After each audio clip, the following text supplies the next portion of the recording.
2025 সালে যখন পেহেলগাম আক্রমণ হয়, ইন্ডিয়া পাকিস্তানে একটি অপারেশন সিন্দুর নামে একটি অপারেশন চালায় এবং যুদ্ধ শেষে সিজফায়ারের পরে ইন্ডিয়া জুড়ে বড় বড় বিলবোর্ড টাঙানো হয় এবং ওই বিলবোর্ডে দুইটা থিম ছিল।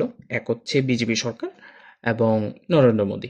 মানে মূল ভাব এমন ছিল যে এই দুটো কারণেই ইন্ডিয়া যুদ্ধে জয়লাভ করছে। আবার অন্যদিকে পাকিস্তান বলতেছে পাকিস্তানও জয়লাভ করছে, মাঝখান দিয়ে ডোনাল্ড ট্রাম্প ক্রেডিট নিয়ে গেছে। সেই হিসাব বাদ।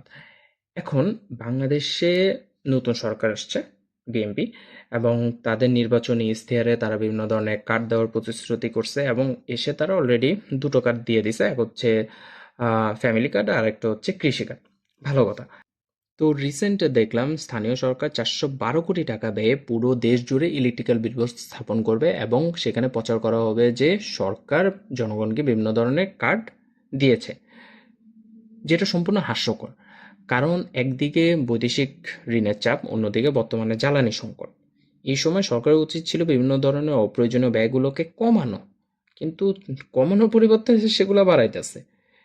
এবং অন্যদিকে বিভিন্ন ধরনের কার্ড জনগণকে দিচ্ছে, কারণ এগুলো তাদের নির্বাচন ইশতেহারে ছিল।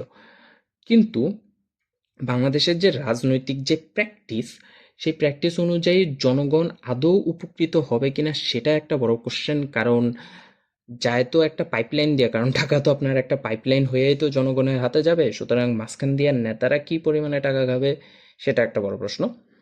আর অন্যদিকে হচ্ছে সরকার বিভিন্ন ধরনের উপকারিতার কথা বলতেছে, যে মুদি দোকানে মানুষজন যাবে, মুদি দোকানে ব্যবসা বাড়বে, মুদি দোকানে কর্মসংস্থান হবে।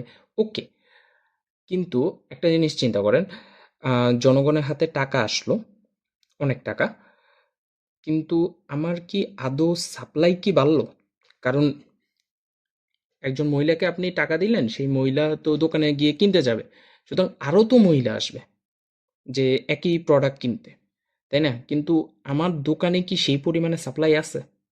জিনিসটা একেবারে সিম্পল হিসাব, জনগণের হাতে টাকা আছে ঠিকই, কিন্তু আপনার যে সাপ্লাই, প্রোডাক্ট সাপ্লাই, সেটা কি আদৌ বাড়ছে?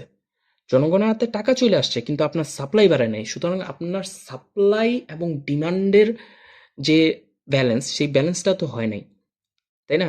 এখন এই সাপ্লাই ডিমান্ডের এই ব্যালেন্স যদি না হয়, তাহলে তো মুদ্রাস্ফীতি বা ইনফ্লেশন বলতে একটা জিনিস তো টার্ম থাকে, এবং সেই জিনিসটা বৃদ্ধি পাওয়ার অনেক বড় লেভেলে একটা সমস্যা তৈরি হয়।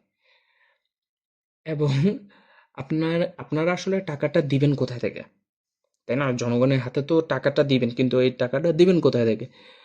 এক, দেশের কোনো উন্নয়ন প্রকল্পের সেটাকে স্থগিত করে সেই টাকাটা এই ধরনের কার্ডে আপনারা ব্যয় করবেন, নাহলে টাকা ছাপাইতে হবে। এছাড়া তো কোনো ওয়ে নেই। এখন এসব চিন্তায় মাথায় ঘুরতেছে।